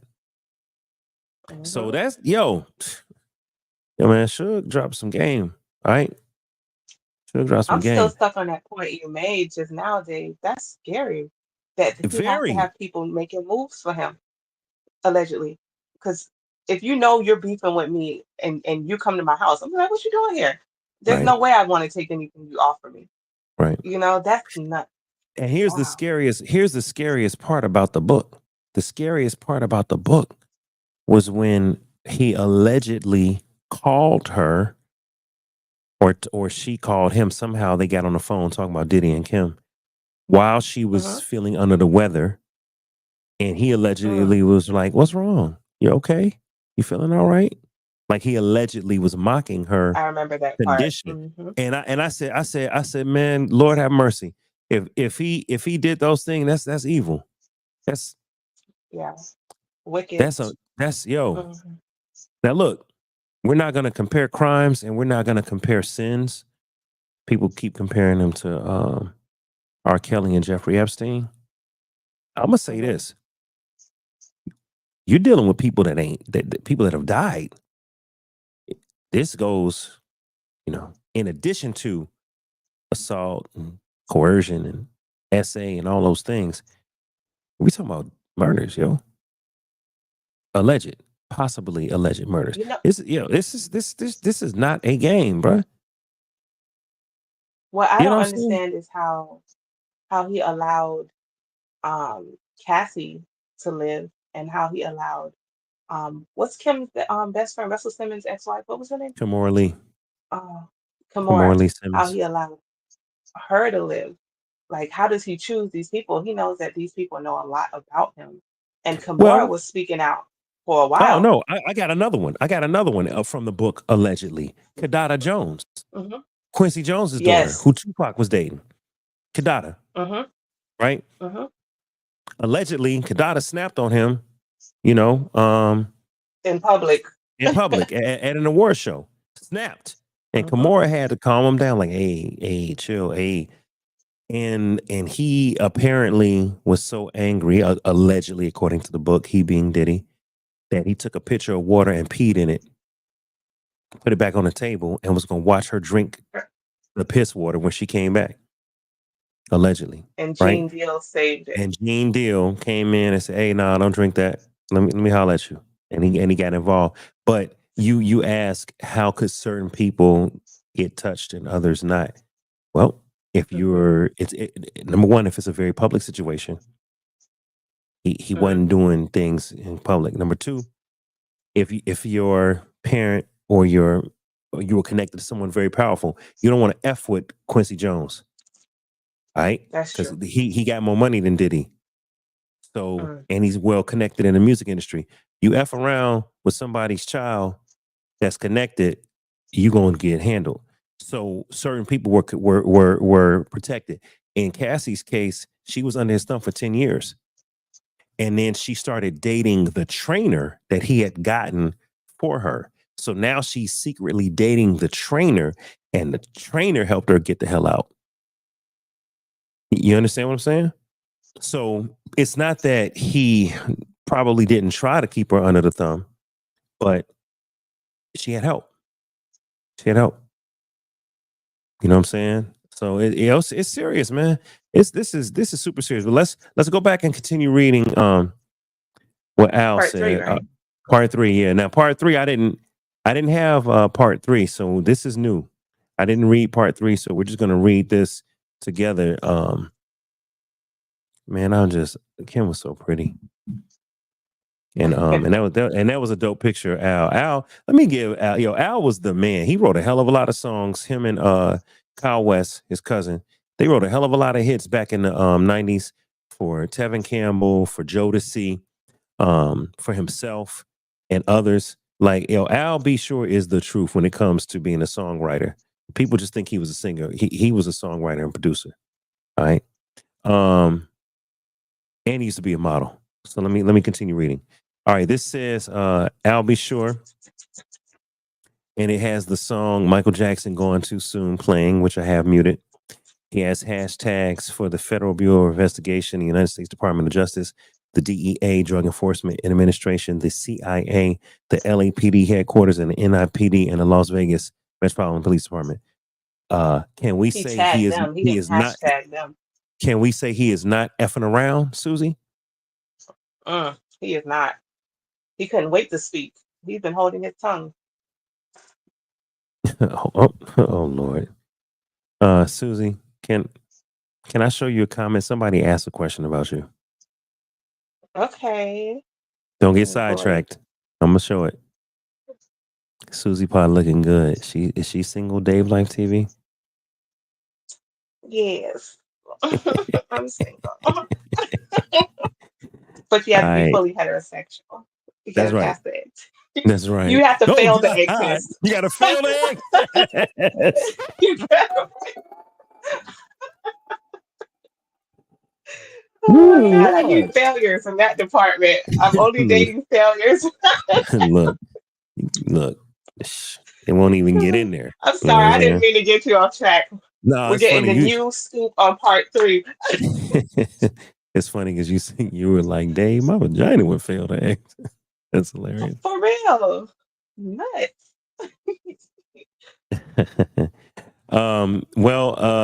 You know what? For anybody, I'll just say this. Y'all can look up Jamaican Goddess on Instagram and y'all can DM her.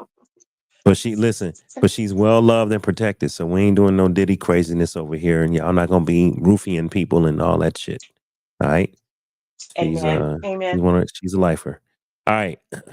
Let's look at Ooh, the we're getting rest of what exclusive now. Come on, Dave. let's look Because at what neither one else of us is. seen this part 3. All right, this is new. Okay.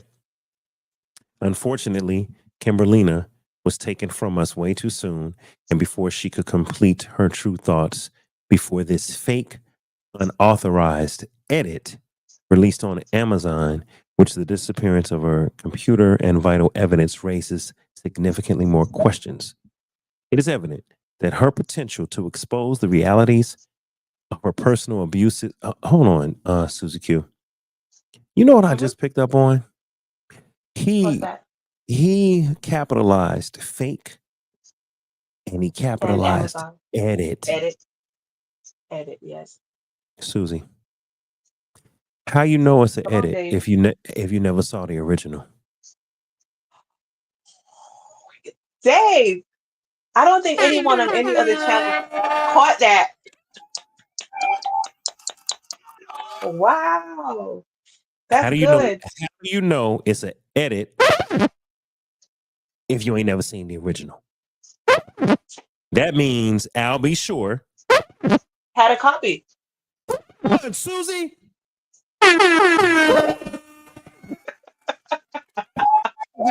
That means he saw it. And you don't think Kim would send a copy to her baby daddy, the love of her life? Her bestie. Because Damn she right. saved his life a bunch of times. Damn right she would. But he also said on Amazon, you think he's the reason why they took it down? If it's taken down, because I couldn't find it. Maybe someone else can find it for me. Hey, shout out to all the lifers watching. Please go check Amazon and Wow. tell us and comment. If you can find Kim's Lost Words by Jamal T. Millwood, if you can find that, let us know in the comments on Amazon. Check it live. We're live. All right.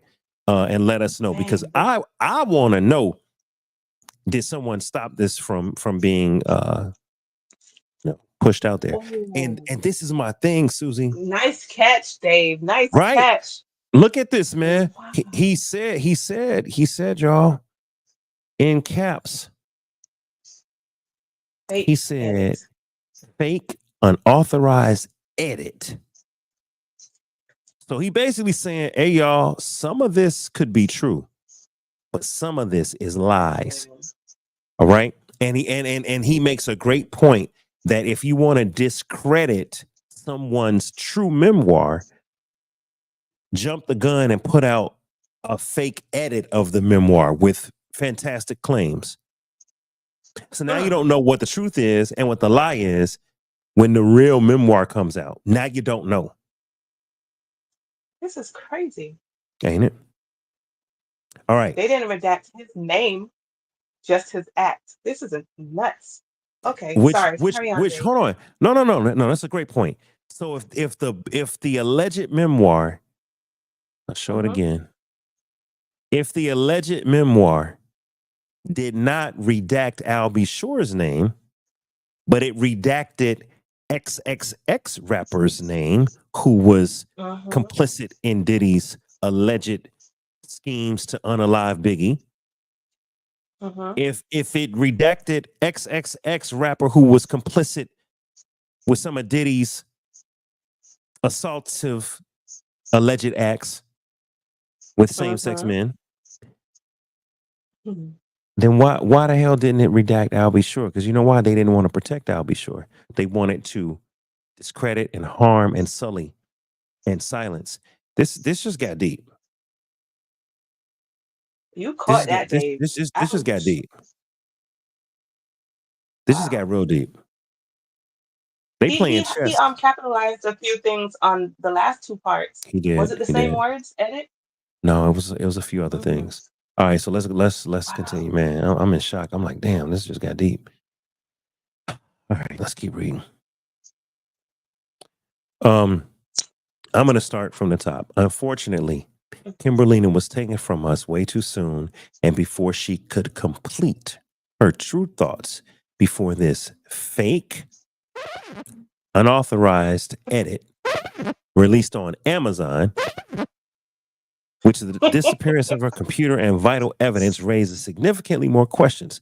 It is evident that her potential to expose the realities of her personal abuses, being drugged, the sex trafficking and human trafficking she was privy to, akin to the brave actions of Miss Cassie Ventura, posed a threat to those profiting from such heinous activities.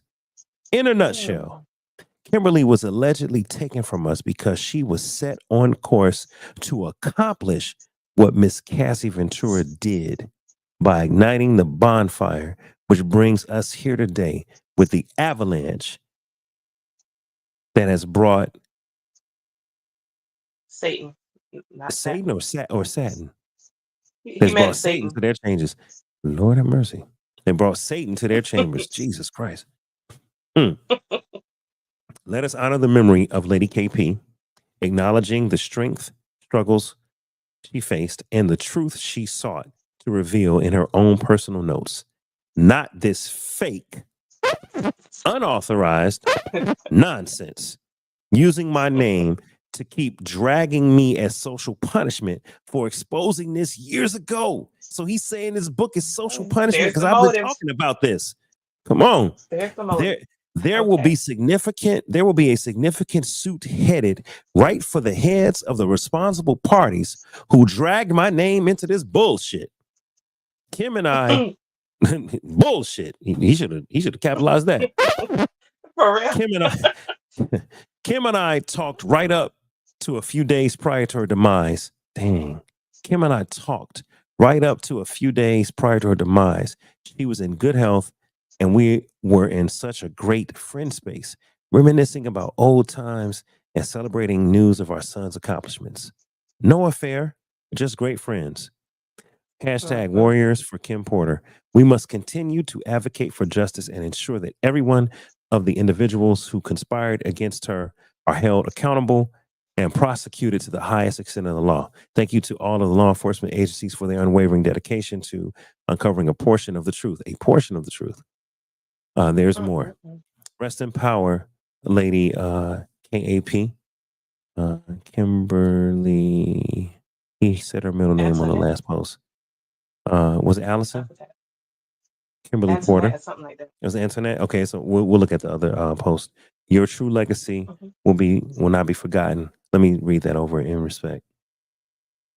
Rest in power, Lady Kimberly Porter, KAP. Your true legacy will not be forgotten. Most importantly, please pray for the kids. There is no validation in my claims coming true. There has been way too much collateral damage and death everywhere. BCAC, before coma, after coma, the Al B. Sure story. Wow. Wow, man. Hey man, shout out to Al B. Sure. There's no way to see that For picture that without defeat. clicking on the. Can you Without zoom in on clicking on that it? picture with them together? Yeah. Yep. Yeah.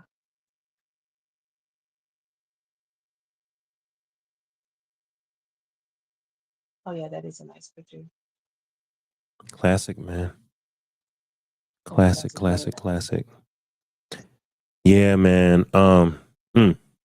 First and foremost, welcome everybody that's watching. I'm Dave Life, host of the After Dark podcast. This is my panelist and regular Jamaican goddess. We have other people that are panelists. They're not here tonight, but Susie was able to jump on last minute notice. Thank you, Susie, for making this show great. All right. No problem. Thank you for having me. Absolutely. And we're discussing Kim's Lost Words, the memoir in air quotes of Kim Porter. Oh yeah. Miss Angie said, "Did you know that Forever My Lady was written about Kim?" I did hear that. Forever My Lady was written. Yeah, Al wrote some hits, man, and a lot of them were about Kim, the love of his life. Okay, now having read the detailed Al B. Shore statement, having heard the Suge Knight allegations that the industry is corrupt like this and takes advantage of people and uses, as Cat Williams said, tries to take advantage of men's virgin buttholes for leverage. And I gotta say it like that because the Suge Knight clip was very explicit that they play games out here to see what men are comfortable with. And apparently, according to the book and according to Cassie's allegations and Little Rod's allegations, not just this book, apparently women are also being taken advantage of, drugged, essayed, all kind of stuff, intimidated, domestic violence. So, dang. Okay. So, Susie, for the last 20 minutes, let's just talk. Like, as a woman, how did you feel hearing and reading the madness surrounding this alleged memoir? Did you, number one, did you believe any of it? Number two, did you think it was, did you think it was real? Like, was it scary? Like, what? Give me your unadulterated feedback on this memoir. This is probably going to be like a little left, but the first response to the thing, did I believe it? Yes, because I used to always keep a journal. And as a woman, especially when I was younger, the way she was allegedly, if that was her words, most of her words, the way she was writing, yeah, I'm dumb. Like, a few times in the book, she's like, yeah, I'm an idiot. I know. And she's like, this nigga, blah, blah, blah. I used to write just like that in my own journal. So I did believe it. I did. It was just so surprising that someone so well put together in the public eye also spoke that way, but she is a real person. Now, as far as all of the claims that were taking place, those alleged claims, it actually hurt me. It made me feel kind of emotional because I felt like, why do people only care when it's celebrities? Stuff like this goes on every day. No one cares, just like they overlook it. And now everyone is in outrage over what's going on in this industry while they're still ignoring things that they've heard about in their own community, in their own circles, in their own environment. They're still going to overlook those things and be in outrage about people they don't even know. So the culture is the problem. That's why people get away with this. That's why R. Kelly gets away with things. That's why all these rumors when Dr. Dre was allegedly beating on what's that lady's name? That was Michelle A. When all of that was going on, it's culturally accepted. So for people to all of a sudden have outrage, it made me emotional because it's selective. Do you care about these things or do you not? Stand on something. Tupac died allegedly, if the book is true, because he stood for something. You know what I'm Right. saying? If more people stood for stuff, less people would have to die. But when you're a one-off, it's easy to get you out of it. That was my response. Yeah, I want to jump in about the Tupac thing. So, over the years there's been many, many, many allegations around Tupac's murder. And there's been many allegations around the beef, right? We found out over time and over the years, it really wasn't a beef between the East Coast and West Coast. It really was a beef between Puffy and Tupac. Hear what I just said. I didn't say Biggie and Tupac. I said He Puffy and orchestrated Tupac. it to look like it was Biggie and him. Yeah, mastermind there manipulator. was a huge beef between Puffy and Tupac, and we never got to the bottom of what really was, what started all of this. And so one thing I will say about this book, it gave an intriguing uh, theory Mhm. on what. eh, Goodbye, Siri. I said theory. Siri thought I called her name. We're gonna have to do a show on AI. AI is yo. Invasive. Did you hear about the AI that said it was a demon What? from? Oh, did you hear about the AI that said I am a fallen angel and my father is Satan, and I can talk to you using this medium? Are you okay with me talking to you? I was talking to a little boy. Did you hear about that mess? Oh my God. No, you need to do an episode on that, I got to please. do a whole Make a note episode, of that. yo. Yeah, all right, we'll Yeah, pin that that one. deserves a whole episode. Yo, Oh my God. yo, some scary mess. Because if it really was Oh, some entity talking through a computer to a little boy, that's scary as hell. If it was a yeah, computer, extremely. check this out. If it was a computer posing as some ancient entity in order to F with a human being, that's scary because that means that computer is capable of deceiving you and the computer itself is up to something dastardly. Like both scenarios are Jesus. bad. Yeah. So, yeah. So, anyway, we'll talk about that. You're right, Susie. I'm We're gonna going to pin that one. remind you because I want you to do. I Yeah. really want you to do that Okay. one. All right, I'll pin it. And you know what, too? For all of my people watching After Dark, please subscribe. Thank you for everyone that's watching. Subscribe. On After Dark, it's for grown folks. The reason it's called After Dark is because put the kids to bed. We grown and we gonna discuss. And by the way, we're on episode. I gotta renumber them, but I think we're on episode 265. Okay. Mm. So, and look, shout out to Shannon. Yeah, Yeah. And look, shout out to Shannon Sharp and Ocho Cinco for Nightcap because they have their drink and they talk about stuff at night. But guess what? After Dark, it's on episode 2 something. We've been doing this for 4 years. And so we've been After Dark. We've been the grown folks show. And I love Nightcap. I'm definitely ain't hating on Ocho and Shannon. I love it. But I said let me get back on my gridiron.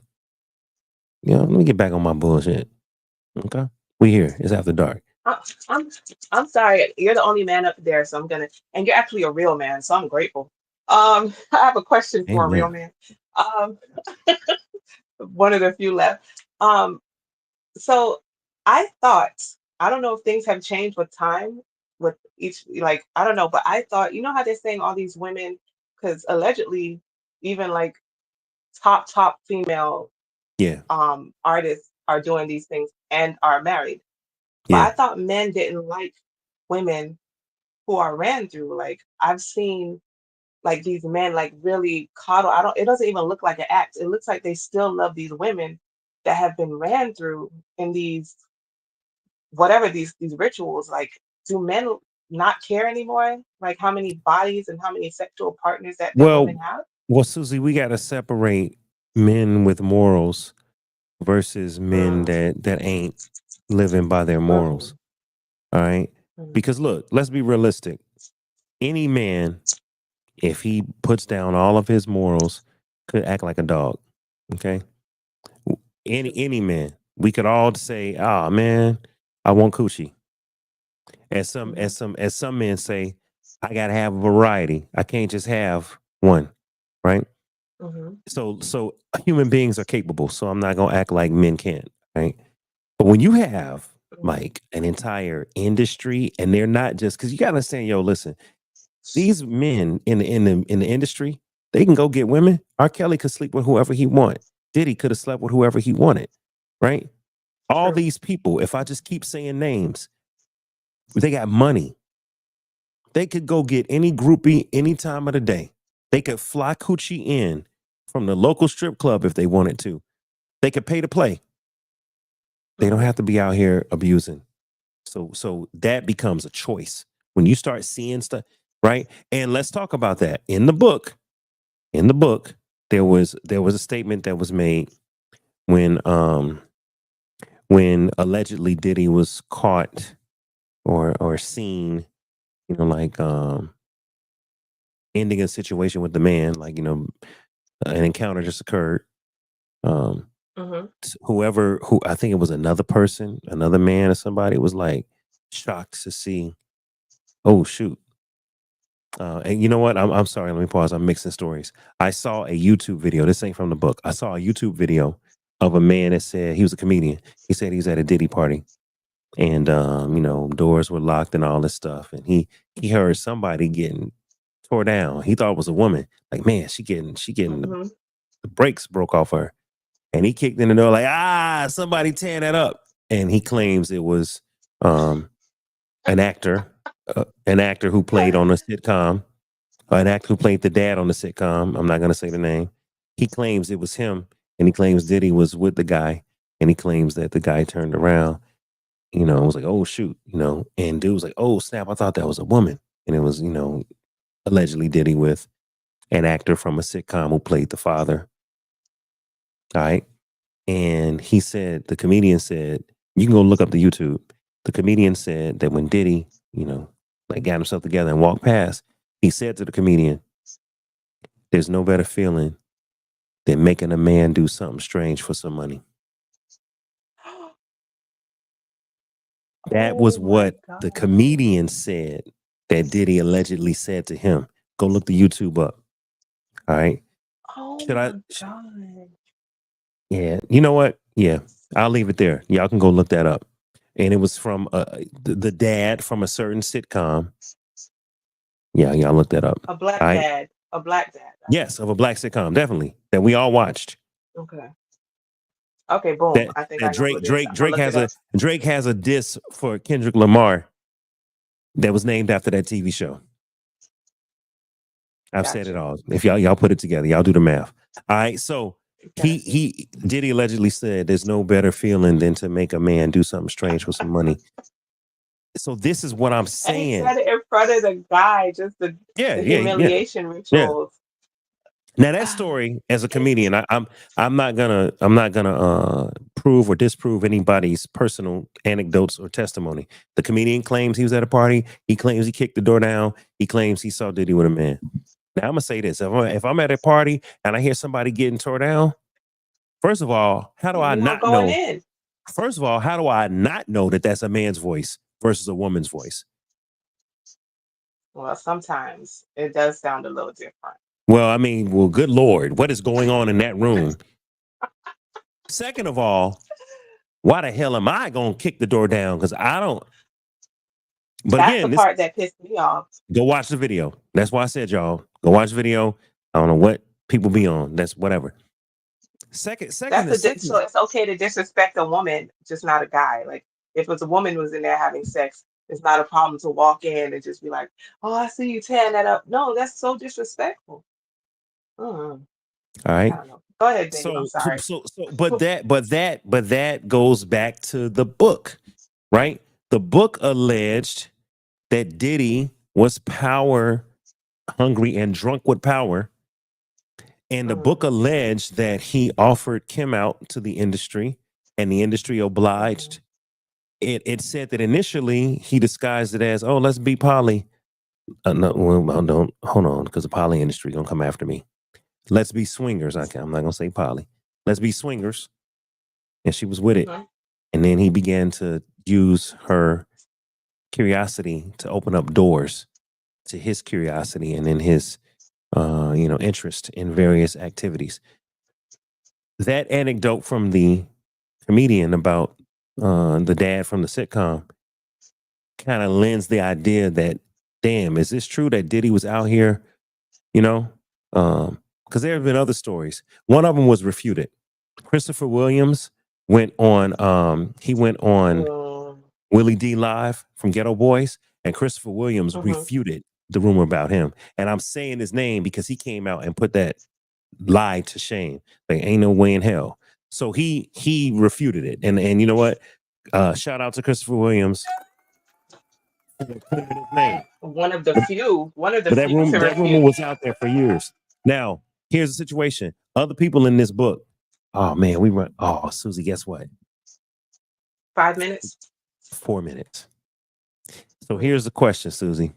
We gonna keep rolling, or we gonna Run end the the live and run have the people clock out. come to the after party? I think we should end the live and have people come to the after party. Meaning I go live right after this. All right, so look, let me ask the Okay. fans, all the lifers that's watching, we could continue this conversation. We can even open it up to people that want to watch and discuss. My question is, do y'all want us to continue? Y'all want us to come back up and discuss this a little bit more?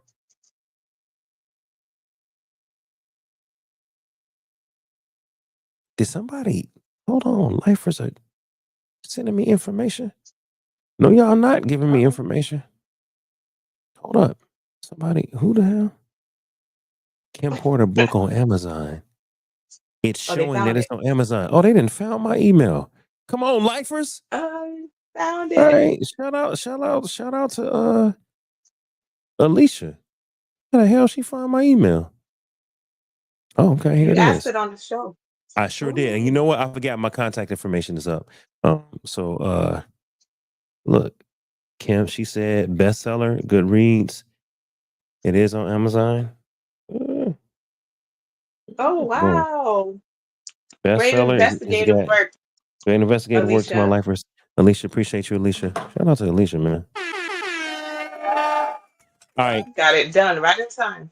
Hold on. Okay, it says I'm calling out Drake. Hold on. Somebody said, oh, they want us to continue. Daenerys.